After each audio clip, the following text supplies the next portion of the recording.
Ito yung paano na-improve ng meditation at self-awareness ang relationship sa family ko. Noong dati, I admit na I am very flawed. Very flawed. Na napaka-violent ko sa kapatid ko. Yung tipong pag nag-aaway kami, umaabot sa bitawan ng kamay. Mostly galing sa akin.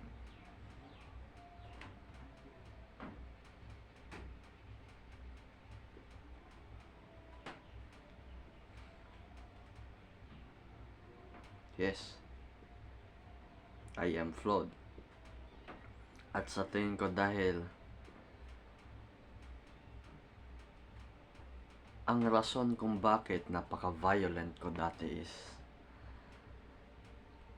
I have no self-esteem. I have no confidence na mag-stand up sa sarili ko pagdating sa ibang tao. And I think that is why na napaka-violent ko pagdating sa kapatid ko.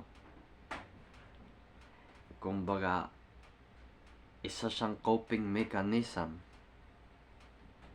para ibuhos ang frustration ko na walang consequences. At yes, that sounds bad, bro. Yeah. That is how flawed I am.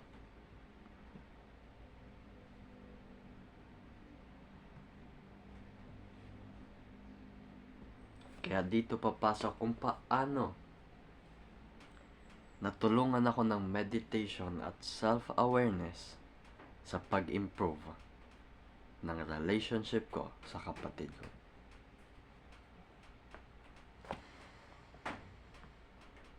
Nag-sorry ako. At hindi lang simpleng sorry.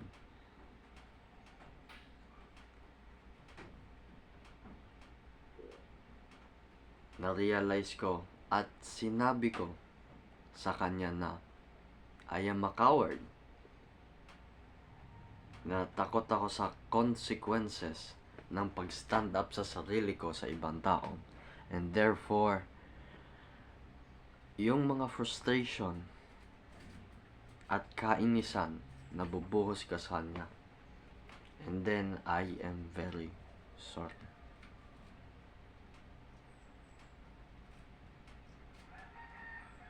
After that, may mga arguments pa din pero mas better na. Kasi I promised na hindi na ako ever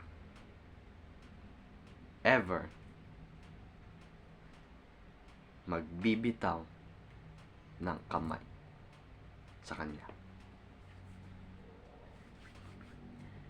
At hindi ko yan magagawa. Hindi mag-improve ang relationship ko sa kapatid ko kung hindi ako nag-meditate.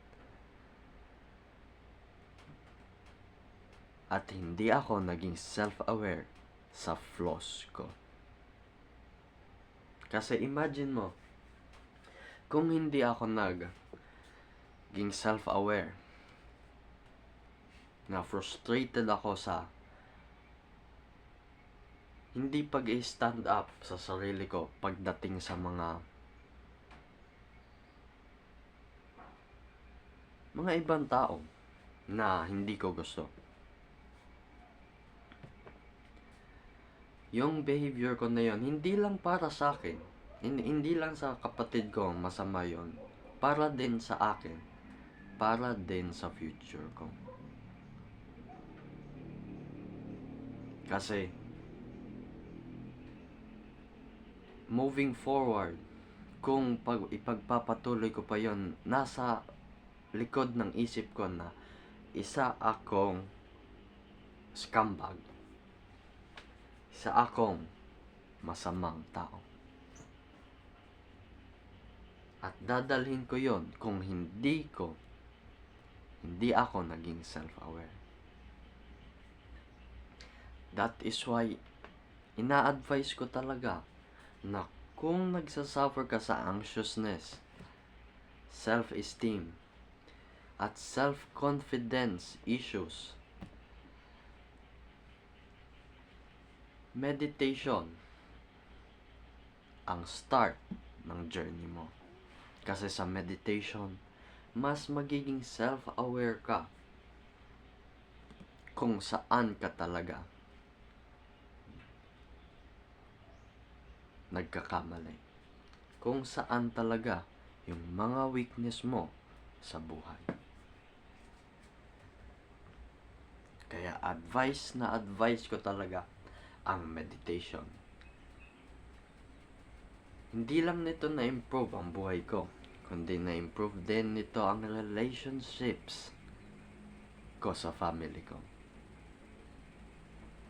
Kasi sa dulo,